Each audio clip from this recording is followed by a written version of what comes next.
Hi everyone. इस video में मैं आप लोग को लीगल ट्रैप के बारे में बताऊंगा जो कि इटालियन ओपनिंग में आता है, लेकिन मूव ऑर्डर चेंज करके फिलोडोर ओपनिंग में भी आ सकता है। तो चलिए basic moves of Italian opening शुरू करते हैं। वाइट खेलेगा E4, फिर E5, night F3, night C6 and bishop C4। ये है इटालियन ओपनिंग के सबसे बेसिक मूव्स। इसके बाद ब्लैक के पास बहुत सारे ऑप्शंस है। ब्लैक नाइट F6 खेल सकता है, बिशप E7 खेल सकता है, बिशप C5 खेल सकता है, और वो चाहे तो एक जो फिलोडोर डिफेंस का जो सेटअप होता है, जैसे कि D6 खेल के अपने लाइट स्क्वायर बिशप को ओपन कर सकता है। तो सपोज़ करते हैं कि ब्लैक उस सेटअप में जाता है, तो ब्लैक ने जो नॉर्मल फिलोडोर डिफेंस वाला मूव होता है D6 से अपने लाइट स्क्वायर बिशप को ओपन करना, वो करता है। अब इस मूव में वाइट भी अपने किंग को कैसल कर सकता है या फिर नॉर्मली अपने पीसेस डेवलप कर सकता है, जैसे कि D3 या D4 चल सकता है अपने डार्क स्क्वायर बिशप को ओपन करने के लिए, या फिर अपने नाइट को भी मतलब डेवलप कर सकता है, दूसरे नाइट को। तो दूसरे नाइट को डेवलप करते हैं नाइट C3 चल के। अब यहाँ पे ब्लैक हमारे नाइट को पिन कर देता है, हमारे नाइट को क्वीन से पिन कर देता है। इसका रीज़न, इसके पीछे जो ब्लैक का थॉट प्रोसेस है वो ये है कि अगर हम इस मूव में कैसल करते हैं तो फिर ब्लैक अपने नाइट को D4 पे जंप करा देगा। उस समय हमारे नाइट पे डबल अटैकर्स हो जाएंगे, और क्योंकि बिशप नाइट को क्वीन से पिन कर रहा है तो हम अपने नाइट से उसके नाइट को भी नहीं ले सकते, अदरवाइज़ हमारी क्वीन चली जाएगी। तो अल्टीमेटली हमारी नाइट तो सेफ़ इन द सेंस कि नाइट पॉन से डिफेंडेड है, कोई भी चीज़ पॉन से डिफेंडेड है तो वो सेफ़ ही है, बट उसमें दिक्कत ये हो जाएगी कि हमारा किंग ओपन हो जाएगा। अगर उसके बाद हमें अपनी क्वीन को हटाना पड़ेगा उस पिन से, या फिर नहीं भी हटाते हैं, हम कोई भी नॉर्मल बेसिक मूव चलते हैं, तो अगले मूव में नाइट टेक्स नाइट करने वाला है, और जो कि नॉर्मली अगर इस मूवमेंट पे ब्लैक अपने बिशप से हमारी नाइट को लेता है तो हम अपनी क्वीन से उस बिशप को रिकैप्चर कर सकते हैं।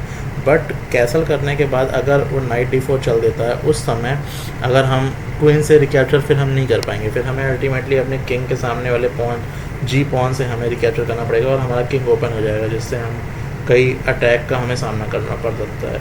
तो इसलिए ये चीज़ को देखते हुए वाइट जो है वो कैसल ना करके सबसे पहले H3 चलता है, ये जानने के लिए कि ब्लैक की मंशा क्या है, वो करना क्या चाहता है। वो हमारे नाइट को एक्सचेंज करना चाहता है या फिर वो पिन मेंटेन रखना चाहता है। यहाँ पे करेक्ट मूव होगा ब्लैक का कि ब्लैक हमारे नाइट से अपने बिशप को एक्सचेंज कर ले और आगे के मूव्स नॉर्मली डेवलप करके खेलता रहे। बट अगर ब्लैक पिन को मेंटेन रखना चाहता है, वो इस आइडिया पे एडमेंट है कि मुझे इसके पॉन स्ट्रक्चर को बिगाड़ना है, तो फिर ये ब्लंडर हो जाएगा। अगर वो पिन मेंटेन करने के लिए बिशप H5 चलता है, तो यहाँ पे हम लोग अपनी क्वीन को सेक्रीफाइस करके हम लोग उसका E5 पॉन ले सकते हैं, जो कि डबल एक्सक्लेमेशन मूव है। chess.com इंजन के हिसाब से ये एक्सेलेंट मूव है।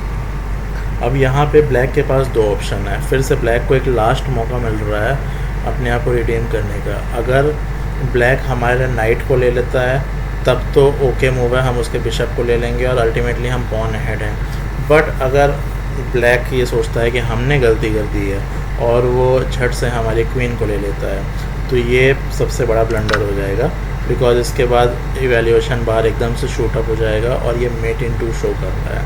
हम अपने वाइट बिशप से F7 पॉन को लेंगे। किंग के पास इकलौता लीगल मूव है किंग E7, और उसके बाद हम अपने दूसरे नाइट्स को जंप कराएंगे आगे, और इसी के साथ किंग चेकमेट हो जाएगा। तो यहाँ पे हमने अपनी क्वीन को सेक्रीफाइस करके हमने अपने 3 माइनर पीसेस से एक बहुत ही जल्दी 8 मूव के अंदर ही ब्लैक किंग को चेकमेट कर दिया। अब थोड़ा कुछ मूव्स पीछे आ जाते हैं। मान लेते हैं कि अगर सही मूव चलते हैं तो क्या हो गया।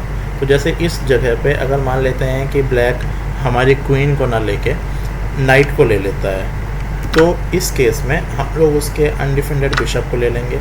अगर इसके बाद ब्लैक सोचता है कि हम उसके बिशप को ले लेते हैं जो कि अनडिफेंडेड है, तो फिर हमारी जो क्वीन है वो वहाँ से स्लाइड होके B5 पे आके चेक दे देगी।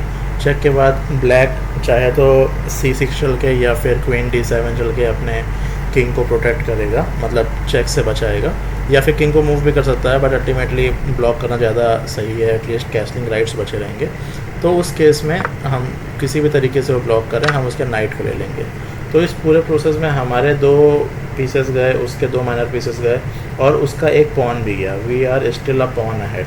उसके अलावा हमारे क्वीन और नाइट भी निकल चुके हैं, डेवलप हो चुके हैं। अगले मूव में हम कैसल कर लेंगे, फिर D3 या D4 चल के बिशप को निकाल लेंगे और हमारी पोजीशन काफ़ी अच्छी है इस समय पे। बस इसमें एक चीज़ का ध्यान देना है, कोई भी अगर ये वीडियो देख के बाय चांस आगे ये ट्रैप खेलता है तो इसमें यहाँ पे ये H3 मूव बहुत इम्पोर्टेंट है।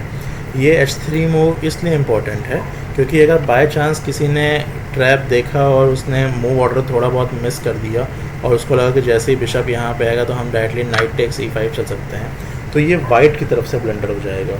तो उसका रीज़न ये है कि अगर इस समय पे ब्लैक नाइट हमारे नाइट को ले लेता है तो वो साइमल्टेनियसली अपने बिशप को भी डिफेंड कर रहा है, जो कि अगर आपको ध्यान होगा कि जैसे मैंने H3 चला था, जब बिशप पीछे चला गया था, उस समय अगर ब्लैक नाइट हमारे नाइट को लेता है तो उसका बिशप डिफेंड नहीं हो रहा था, वो अनडिफेंडेड था, तो हम लोग अपनी क्वीन से उसके बिशप को ले रहे थे। यहाँ पे हमारा वाइट नाइट तो चला ही गया एक पॉन की जगह पे, अभी भी उसके बिशप हमारी क्वीन को अटैक कर रहा है। अगर हम लोग F3 चल के या फिर नाइट E2 चल के अपनी क्वीन को प्रोटेक्ट करते हैं तो फिर हमारा जो बिशप है वो भी अनडिफेंडेड है और ब्लैक अपने नाइट से हमारे बिशप को भी ले लेगा।